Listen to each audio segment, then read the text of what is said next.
Future Range Security Services. Please note this video is for educational purposes only.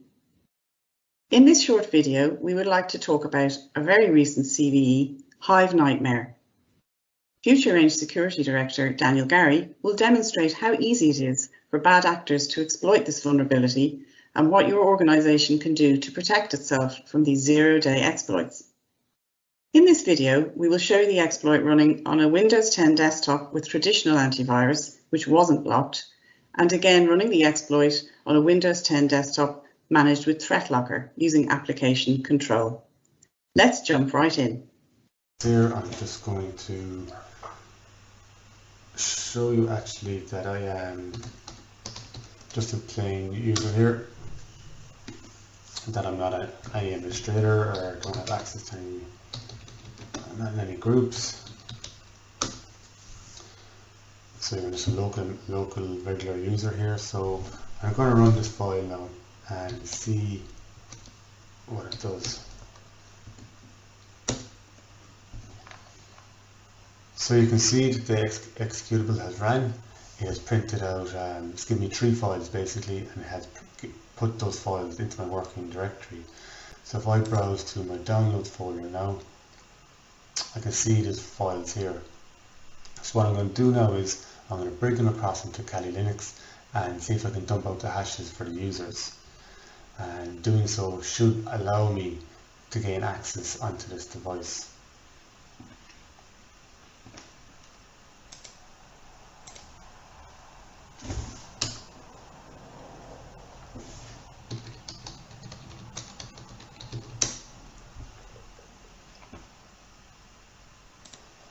So I'm going to use secret dump. It's part of the impact package, so if you install impact you should be able to use these commands.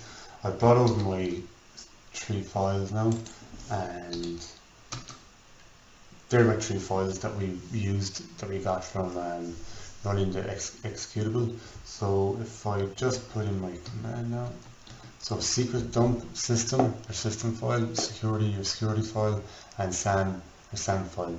We're going to use the local keyword here just to highlight that they are local files.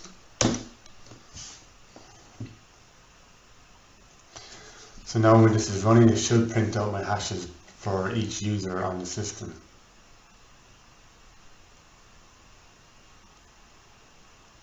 And you can see that we now have the hash for the administrator here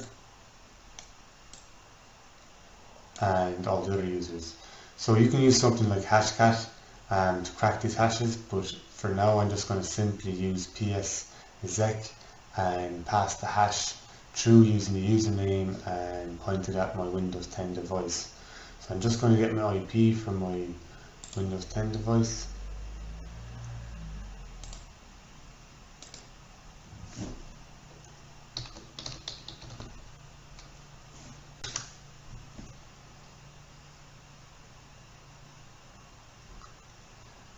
System is running a bit slow now. Yeah, so it's 192.168.1.10. So if I jump back to my Kali Linux, I can now point that hash at that box.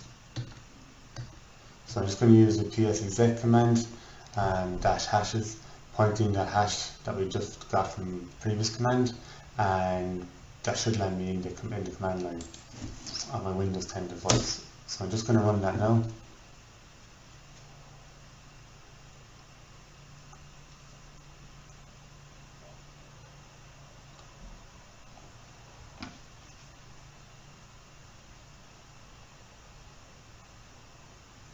Perfect, and as you can see we have a shell here. It should put me onto the command line now, yeah, and you can see I'm on the command line. So I can just make sure that I'm on the right box, ipconfig, and there you go. I am now on a Windows 10 device. So I have full access now to this device, so I can move through the network laterally and escalate and perform further attacks as I please. So now I'd like to demonstrate how our software endpoint security ThreatLocker will prevent such attacks from happening and within your network, and stop these attackers moving across your network to perform further attacks. So I'll just do that there now. So I'm back on my Windows 10 device, which has HiveNightMare executable on it. So I'm just going to run this again, and you should see ThreatLocker blocking this now.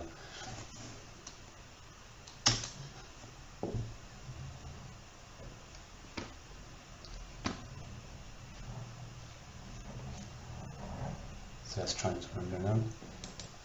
And as you can see, ThreatLocker has blocked this attack and has given you a prompt. So if this is a false positive, you can actually request access, and your IT team can review it to see if the application should be whitelisted. So you can just see how powerful ThreatLocker is. So this attack was stopped, and if you go to the system tray, you can actually go into blocked items, and here you can see that the decision was to deny the software from running. If you'd like to find out more about ThreatLocker, please feel free to reach out to me and reach out to any of our sales team within Future Range. And thanks very much. Looking at your demonstration, Daniel, the real advantage here seems to be the ability to block alien processes from executing in the first place. Yes, really it's a blacklist versus whitelist scenario. Traditional antivirus software relies on definitions, heuristics and behavioral analytics to determine if a file is malicious, which in turn blacklists the process. Using ThreatLocker, you're adopting a zero-trust endpoint model, or allowing pre-approved, whitelisted processes to execute and adding a blanket denial to everything else. So it seems like ThreatLocker is a no-brainer then. Absolutely. It should be part of your overall security stack and offers a layer of protection against zero-day threats whilst you're waiting for your vendor to release an update. Thanks, Daniel. If you're interested in finding out more about ThreatLocker or discussing any other of your security needs, please get in touch with Future Range.